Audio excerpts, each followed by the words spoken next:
This week on Conflict Zone, the former Pakistani Prime Minister Imran Khan faces what he calls 180 false charges and fears he'll soon be back in jail. But the current government says it will hand over to a caretaker administration in August, paving the way for new elections. So will Khan be able to take part? The question is, even if I'm in jail, which I think they will sooner or later put me in jail, will they allow the party to contest election? That's the big question. Khan insists that Pakistan's powerful and unaccountable army is out to get him and is appealing to the world to save the country's democracy. But what kind of democratic record does he have?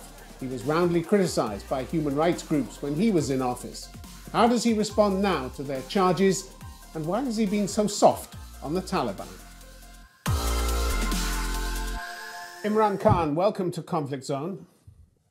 My pleasure. The Pakistani government says it will hand over power to a caretaker government August the 14th, paving the way for general elections. If that happens, do you plan to contest those elections? Oh, most definitely, Tim.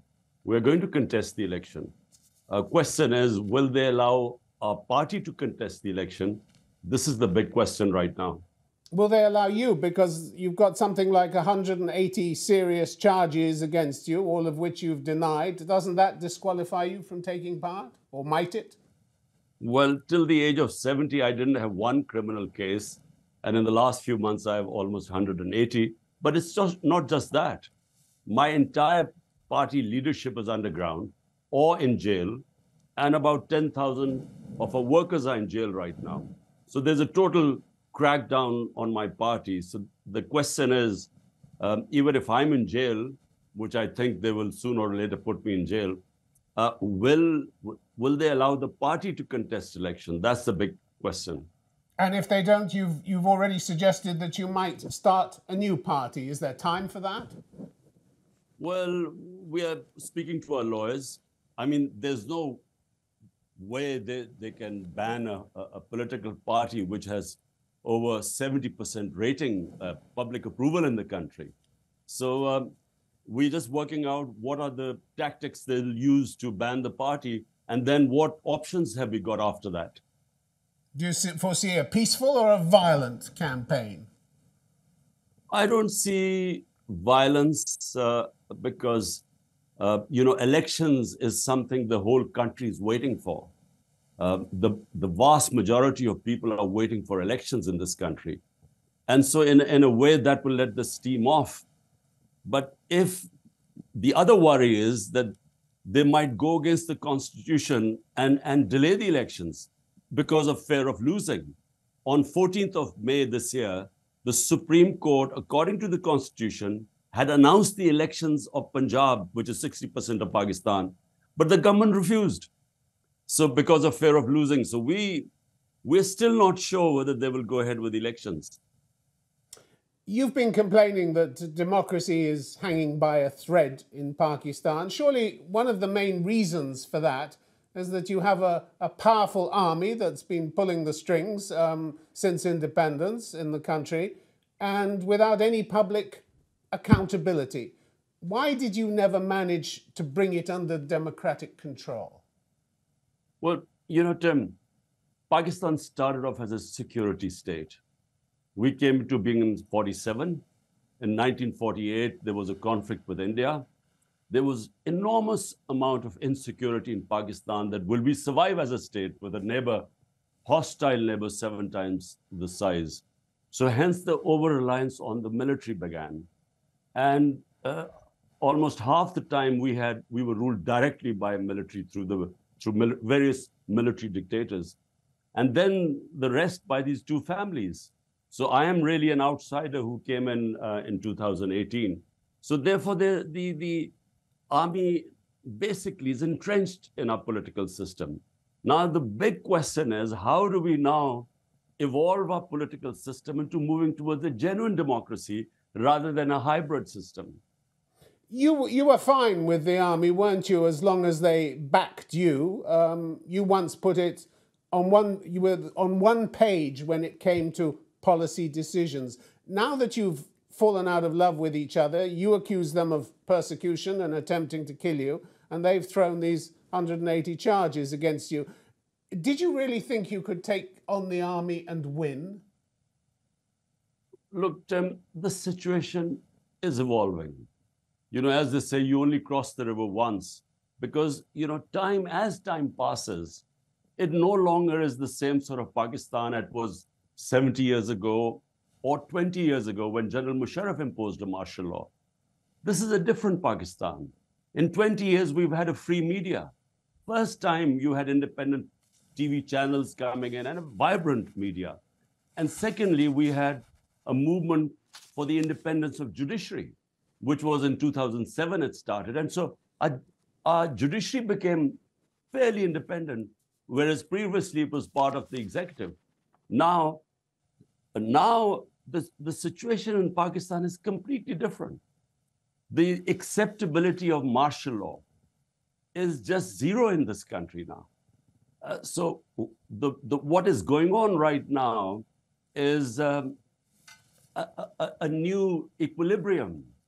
How do you now have a system where the elected prime minister has the responsibility, but does he have the authority to implement his program? My 3.5 years in power, I found that we were on the same page. And by the way, army, you mean the army chief, because there's no democracy in the army. So we worked quite well for 3 years.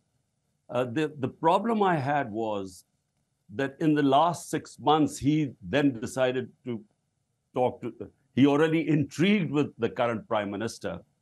And to get an extension, he then undermined my government. But the only problem I had with him before that was that I wanted my whole party is called Movement for Justice, bringing the powerful under the law. When you were pushed out of office by the no confidence vote last year, you could have quietly accepted it. You could have gone into opposition and waited to contest the elections. But when you were arrested last May, you claimed the army chief, Asim Munir, was behind it. They're petrified, you said. They know that we will sweep the elections, so they've been looking for an excuse to put me in jail. You also named a senior officer as trying to have you killed. In a way, you were asking for trouble, weren't you? You must have known that at the time. Well, firstly, you know, I might, if it was a normal vote of no confidence, I would have accepted it. The problem was that in this case, there was a lot of money, money exchanged hands, and the army chief, intrigued, used the intelligence agencies, to bring our government down. Now, I still would have accepted it. But I had started my politics 27 years ago against these two corrupt families. Both of them have massive corruption cases against them. In fact, Zardari was put into jail by Nawaz Sharif for corruption. The cases against Nawaz Sharif were from Asif Zardari. Both were termed by the military establishment as corrupt. So what I objected was that after all this 27 years of struggle, they were imposing the same crooks on us again. And that's why I went into the public. And by the way, no disruption. I just did public rallies telling the public that, look, this is, we are not sheep. I mean, they cannot impose these crooks on us and expect that like dumb sheep, we would just accept this injustice. And that's what happened. The people responded. Out of 37 by-elections, my party swept 30 of them, despite the establishment supporting them. Now, that's when they got worried, and that's when they tried to kill me. That was my first assassination attempt. Something they've denied. Something, of course, which they've denied. Mr. Khan, well, you claim to want democracy in Pakistan, but many of your actions don't seem to bear that out. You rejected the results of the 2013 elections that brought Nawaz Sharif to power. And when his government rebuffed your demand to stand down or hold new elections, you threatened to storm his house. How democratic was that? Tim, look, in 2013, the elections were rigged. The establishment then joined hands with Nawaz Sharif and rigged the elections. All we asked them was that there were 133 petitions in the about the federal government. We said, just have 4 random ones just have an audit done, and if there's no rigging, we will accept it. So look, in August 2014, your activists, alongside those of a hardline Islamist preacher, Tahir al-Qadri, attacked the parliament and other government buildings. At least 3 people were killed and hundreds injured. And you fanned the flames of violence when talks failed. What did that have to do with democracy? This is not true. Let me tell you exactly what happened. We asked for 4 constituencies to be opened up out of 133 which were challenged. They refused. We did a protest, and we did a protest for 126 days, Tim. Nothing happened except for one day. Nothing happened. These were the most peaceful protests. Our right, just asking them to do a check on the elections. It actually went into the Supreme Court then. But it was never violent. The one night that was violent was, unfortunately, you know, another party also joined us in the protest. And so, you know, something happened one night and there was shelling and so on. But you told the crowd, 126 days. You told the crowd, I'm prepared to die here. You said, I've learned that government plans a major crackdown against us tonight. I'm here till my last breath. It's almost as if you wanted a punch-up. No. This is right. What are you talking about right now? What's happened? I mean, it's completely different what's happening right now. Or are you talking about 19? I was talking about 2014. I was talking about 2014, the mob in Islamabad. You know, I mean, what happened was, I mean, I could go into details. I mean, they tried to disrupt our peaceful protest, and they tried to remove us from there. And then there was tear gas and so on, and trying to scare us away. And so we resisted that. But I mean, the fact is, in my 27 years, I have always urged everyone to remain within the Constitution and exercise our right for peaceful protest. And that's what it was. 126 days. Only one day there was this tear gas shelling, and when there were, sadly, a few casualties, 3 or 4 people died. Why not control your supporters instead of stoking the violence? What we saw this year, May this year, your arrest by paramilitary troops at the Islamabad High Court. This led to protests and rioting by your supporters across the country, as well as vandalism against military installations. At least 8 people died, probably many more. What did they die for? What did they die for? A classic case of blame the victim. What happened on the 9th of May? I was sitting inside the Islamabad High Court. There was no warrant against me for arrest. While I was sitting there, filling in the forms, there was an attack by not just rangers, but commandos. Commandos came in, and this is visible everywhere. They came in, they broke through that registry office I was sitting in. They beat up everyone. My lawyers were beaten up. The staff was beaten up. I was hit on my head, and they dragged me out like a criminal. And when these images went out, there was obviously going to be a reaction. Did you call for calm? Did you call for calm? One, just completing. Bear in mind, the Supreme Court then passed a verdict that my arrest was not arrest, abduction was unconstitutional and unlawful. So I was the victim of this. And the way they treated me and the reaction to that, there was always going to be a reaction. I mean, imagine the head of the biggest party being treated like a terrorist. So there was going to be a reaction. But the question is, who ordered it?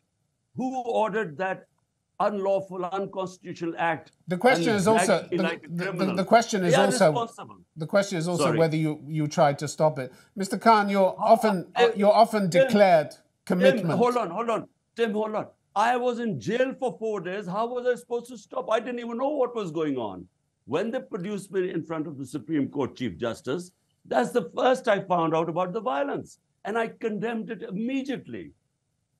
Mr. Khan, your often declared commitment to democracy doesn't seem to have been appreciated by everybody when you were in power. In 2021, your last full year in office, Human Rights Watch says your government stepped up its efforts to control the media and curtail dissent. Authorities harassed and at times detained journalists and other members of civil society for criticising government officials and policies, it said. Are you proud of that? I wish they would give me specific incidents. We have investigated. There were 10 incidents of journalists, who claimed that they had been mistreated. 10 incidents. My party was only responsible for one of them, my government, which immediately we remedied.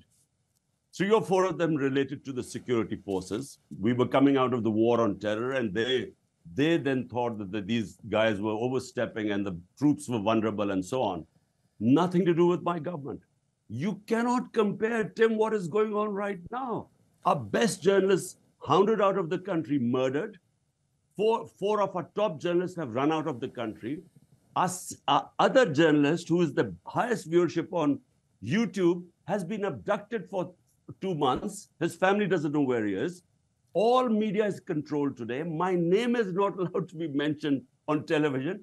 Mr. Khan, can we stay with your record? Not even during martial laws, there's such sort of media clampdown.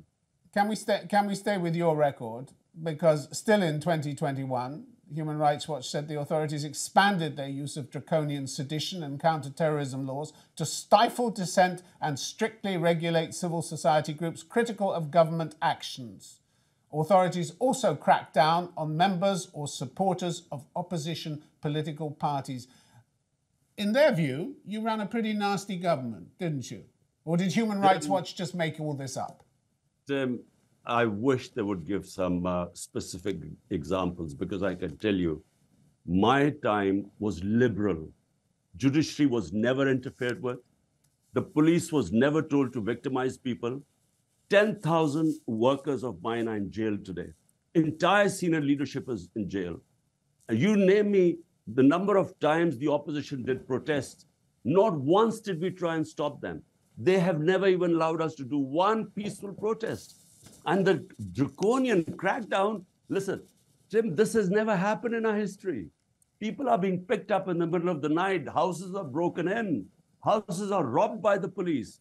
This is, the reign of terror right now, even in General Musharraf's martial law, it was liberal compared to what is happening right now. In 2021, your own Human Rights Commission, Pakistan's own Human Rights Commission, was scathing about what it called your government's deliberate attempts to malign numerous human rights defenders and journalists. The government's increasingly authoritarian tendencies provide, it said, no room for consensus building between the state and civil society. Did they get it wrong as well? Were they making up the stories? Are they biased? What is it? Tim, look, I never claimed that, there was this nirvana of this great democracy immediately we installed in our 3.5 years. Bear in mind that in the last 60 years, half the time was military dictators and half the time these two families. So my government, this was the first time we were in power. And I can tell you, if you look at our record in terms of victimizing the opponents, 95% of the case against all political opponents were inherited by us, not initiated by us. And merely we were trying to pursue the same cases which we inherited. There was no victimization. The opposition could do any rallies. There were 3 long marches to Islamabad. Not one case was registered against them. There are 180 cases against me, most of them terrorism cases. There are 2 murder cases. There are 2 corruption cases. There are a blasphemy case against me. And in the last 7 months, this has never happened in our history. I'm almost about to break a world record to reach my double century. Every day I wake up, there's another case. And remember, all my senior leadership is in jail or they're in hiding. So, I'm totally isolated today. I can't, the police outside my house, they check anyone who comes inside. In our worst martial law, these sort of things never happen. Let's talk about some of your attitudes that have excited shall we say, less than enthusiasm by the international community. In August 2021, you welcomed the Taliban's seizure of power in Afghanistan, saying that Afghans had broken the shackles of slavery. Having seen how the women of Afghanistan, far from breaking their shackles, have had them brutally reattached by the Taliban, would you like to revise that opinion, or do you choose just not to see that? Number one, this was a speech talking about mental colonialism. This was a speech dealing with changing our education syllabus, curriculum, because we still had the old colonial curriculum where the small elite had English medium and the rest had Urdu medium. And there was this big gap between the rich and the poor because of this education. So what I was trying to, it was an Urdu speech in Urdu. I was trying to tell them that we have to break these mental chains of slavery. And basically, I was just referred that in Afghanistan, they've attained their independence. This was made into such a big thing. I mean, well, it you was never not revised it, did you? But listen, you never revised it. I'm giving you a chance to revise your opinion of the Taliban who whipped and beat women when they demonstrated for their rights. Whipped and beat them. Firstly, Tim, so let's get the facts right.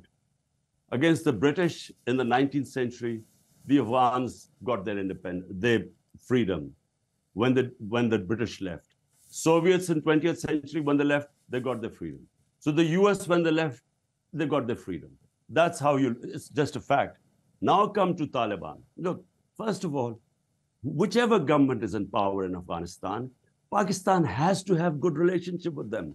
I had very good relationship or tried my best with the Ghani government, previous government. I went to Kabul. I invited him as a prime minister. We have a 2,500 kilometer border with Afghanistan. We don't look upon Afghanistan as Taliban government or Ghani government. We look upon them as Afghan government, because if we do not have good relationship with the Afghan government, there are 3 million Afghan refugees living in Pakistan. So you refuse to condemn their crimes? You refuse to condemn their crimes? No. First of all, let me just clear so that you understand. Whichever government is there, Pakistan should have good relationship with them, because in the previous time, there were 3 terrorist groups operating from Afghan soil into Pakistan. The TTP, ISIL, and then there was the Baloch Liberation Army. So from our point of view, if we have good relationship with the Afghan government, then they will control this cross-border terrorism. That is the main reason. Now you come about Taliban. Look, Taliban must defend themselves, whatever, they should. I'm not their spokesperson. You have nothing to say about the summary executions or enforced disappearances of more than 100 former Afghan security personnel, the hundreds of people who were evicted from their homes. Your administration said we must strengthen and stabilize the current government for the sake of the people of Afghanistan. Why would you, a self-declared Democrat, want to strengthen a government that was and still is repressing and brutalizing so many people in Afghanistan? That's what people in the West find difficult to understand. Tim, first of all, as the Prime Minister of the country, my top priority is people of Pakistan. What is good for them? What is good for our people is peace in Afghanistan. There's been 40 years of conflict in Afghanistan. And whenever there's a conflict in Afghanistan, it spills over into Pakistan's tribal areas. And so we then face destabilization in the northwestern border. So therefore, I mean, it's not up to me to start moralizing about other countries. Why not? You don't have any principles? No, there are principles. But, when you talk about foreign policy of a country, and let me tell you, the Western countries right now, our democracy is being dismantled in front of their eyes. Is there one statement against it? I mean, they talk about when something happens in Hong Kong, they blame China for being anti-democratic, or Russia, or Uyghurs in China. About which you've said nothing. About which you've said nothing. Is there any statement against Pakistan dismantling of our democracy? Up 10,000 people in jail, the sort of victimization going on, and total clampdown on media. So is there any statement by anyone? Because it's not in their interest. So the countries, the Western countries, look to their own interests. In Kashmir, there is total violation of human rights. Is there any condemnation? No, because India is a strategic ally, a bulwark against China. So don't ask countries like us, who have 100 million vulnerable people in this country, 50 million below the poverty line, 50 million just above it. This is our priority. So they used to ask me, give statement against Uyghurs or what China doing, or the Ukraine-Russian conflict. We can't afford these moral statements because our statements could affect people going below the poverty line in this country. All right. So I'm, as a prime minister, this was my priority rather than talk against all the wrongs being done in this world. All right, Imran Khan, we have to leave it there. Thank you very much indeed for your time. My pleasure, Tim. Thank you.